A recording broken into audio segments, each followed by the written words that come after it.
মা আমি স্কুলে গেলাম। হ্যাঁ যা, সাবধানে যাস। তারপর ওয়াইন স্কুলে চলে গেল। ওয়াইনের নানি ওর মা ওকে বিদায় জানিয়ে দিল আর ও বেরিয়ে গেল। হ্যালো সুগা, শোন, তুই ওয়াইনকে আজ কিডন্যাপ করে একটা অন্ধকার রুমে নিয়ে আটকে রাখিস, বুঝছিস? তারপর ওই জায়গায় ওকে একদিন রেখে খাবার টাবার মানে সব দেওয়া চাই। টোটালি আমি সব চাই, যাতে ওর কোনো কষ্ট কিছুই এবার না হয়। ওকে বস, সব হয়ে যাবে। তখন ওয়াইএনকে কিডন্যাপ করে নেয় সুগারা, বাড়ির সামনে থেকেই কিডন্যাপ করে ওয়াইএনকে। কিন্তু ওয়াইএন তো ওয়াইএনই, আমাদের ওয়াইএন কি আর মানার মতো?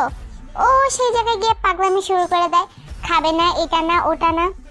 তখন ওয়াইএনের মা তো খুব চিন্তায় পড়ে যায়। পুরো একটা দিন মেয়ে বাসায় নেই।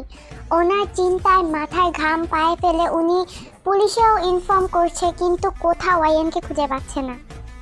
হ্যালো হ্যালো, কে? হ্যালো শাশুড়ি মা, আমি আপনার হবু জামাই।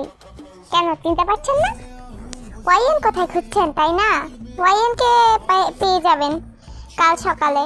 এখন শর্ত হচ্ছে আপনার ওয়াইএনকে আমার সাথে বিয়ে দিতে হবে। আপনি যদি এই শর্তে রাজি হন তাহলেই এটা সম্ভব। আর অন্যদিকে সুগা আর যেই হোককে ওয়াইএন জ্বালিয়ে জ্বালিয়ে মারছে। ও বলছে যদি সুগা আর যেই হোক ওর সাথে ভালো মতো কথা না বলে তাহলে ও কিছুই খাবে না, কিছু করবে না। সুগার তো পুরো মাথায় হাত, আর যেই হোক তো ওর সাথে কথা বলতে বলতে ওর বউ বাচ্চা কাচ্চা চাচি চাচা সব বলে দিয়েছে।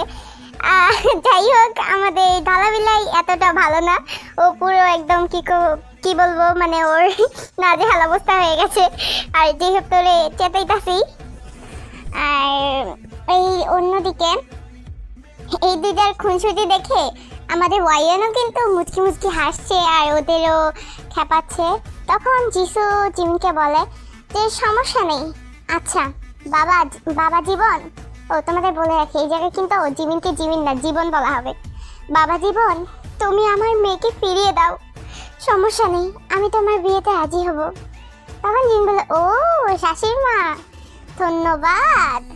আর আপনি তো আমায় সন্দেহ করেন যে আপনার মেয়েকে আমি কিডন্যাপ করেছি। হ্যাঁ, ওয়াইএনকে আমি কিডন্যাপ করেছি। আর আমায় আপনি চিনে রাখেন, কারণ আপনার মেয়ের জামাই অতটাও সুবিধার না।